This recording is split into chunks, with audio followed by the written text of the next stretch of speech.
All right, so you should have Photoshop open and you're going to go to Create New.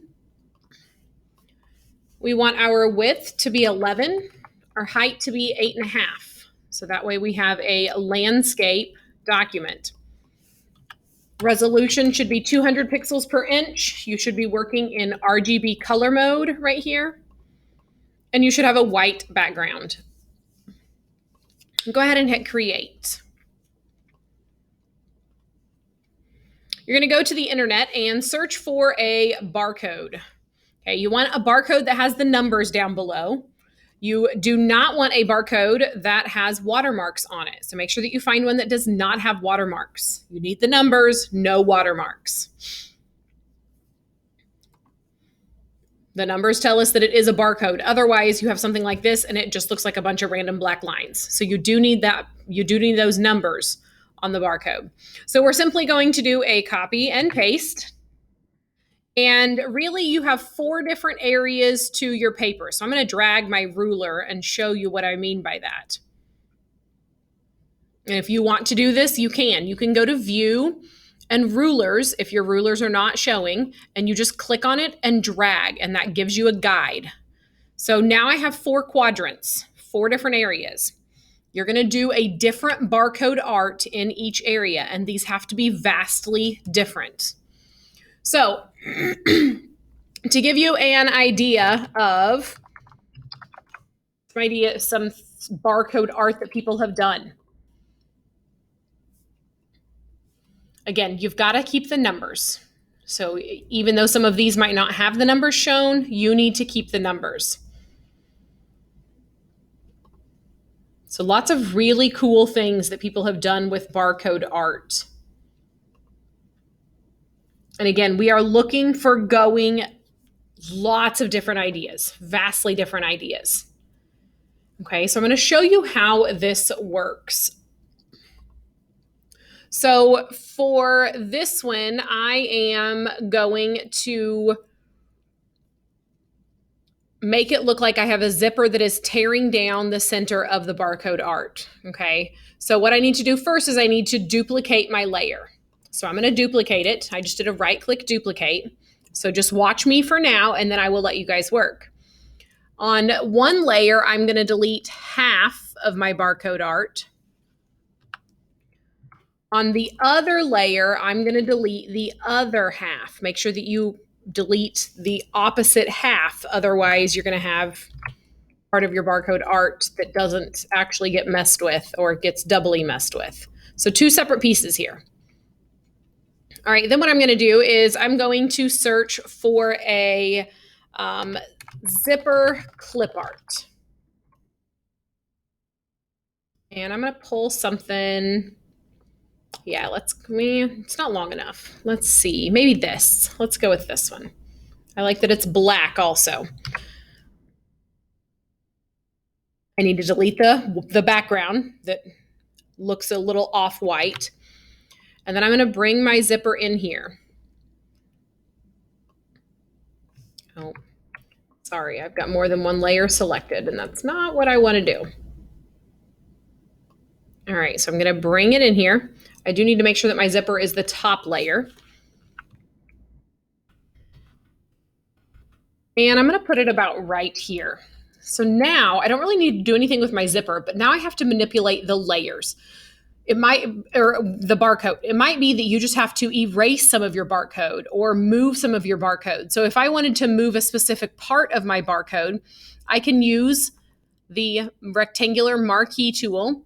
And let's say that like you only want to move this line right here. Okay, so I'm going to zoom in.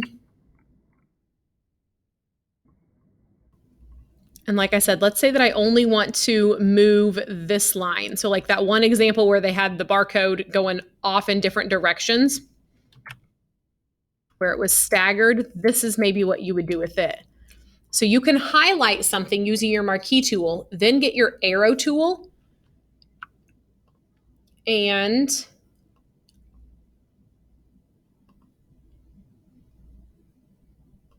if you're on the right layer, I was not. Oh my goodness. Let's try that again.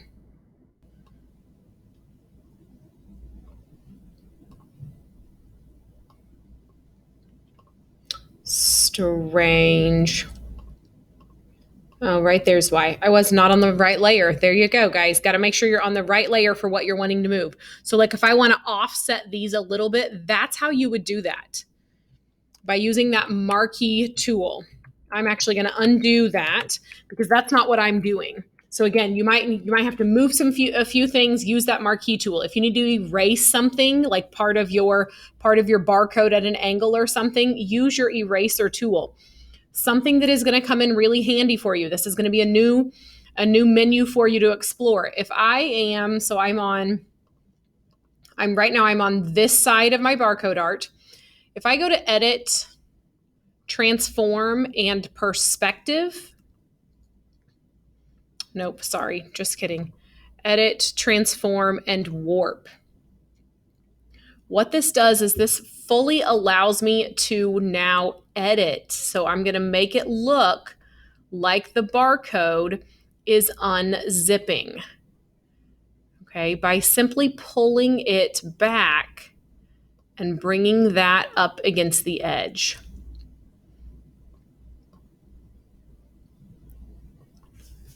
Okay, so that side is done. It looks like it is unzipping.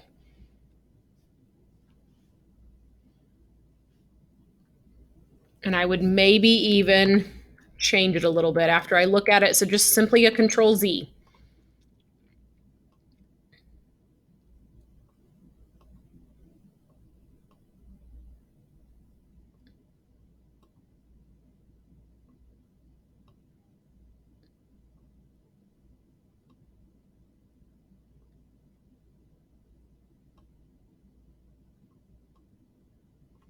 Maybe something a little more like that. Yeah, I like that better. So it literally looks like it's unzipping. Now I'm going to come to the other side and I'm going to do the same thing.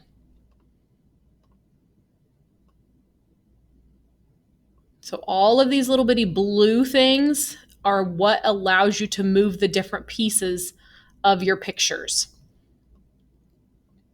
And you can play around with these a little bit.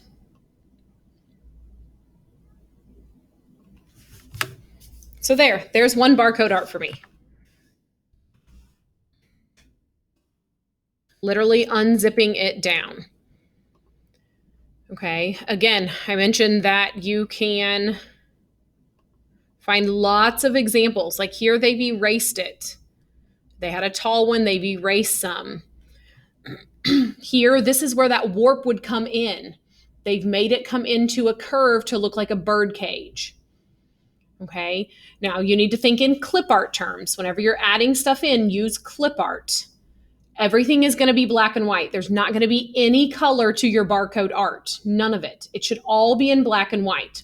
So go get some ideas and then start working. I will tell you though, the idea of taking and making all of your BarCodeArt have something coming off the top, like these two right here, that's not going to work. You're going to need to get more creative than that. You can't just throw something on top of the BarCodeArt and expect that it's going to work for you. Get more creative. Okay, do a little bit of searching around. This one's really neat. I've not seen this one yet. Do some searching. Go find some stuff. You also cannot take the barcode and make it in the shape of an animal and call it good. Okay, again, get more creative than that. Add in some clip art. Make sure you keep your numbers. So you're going to have 4 on your page. Make sure that you fill this up. Notice my BarCodeArt is not this big. I'm filling up that quadrant with my BarCodeArt. Okay, and I did that right there by selecting all the layers using Control or Shift, either one, and then Control T to make it bigger. All right, whenever you are finished with it, you can save it as BarCodeArt and then upload it into Schoology.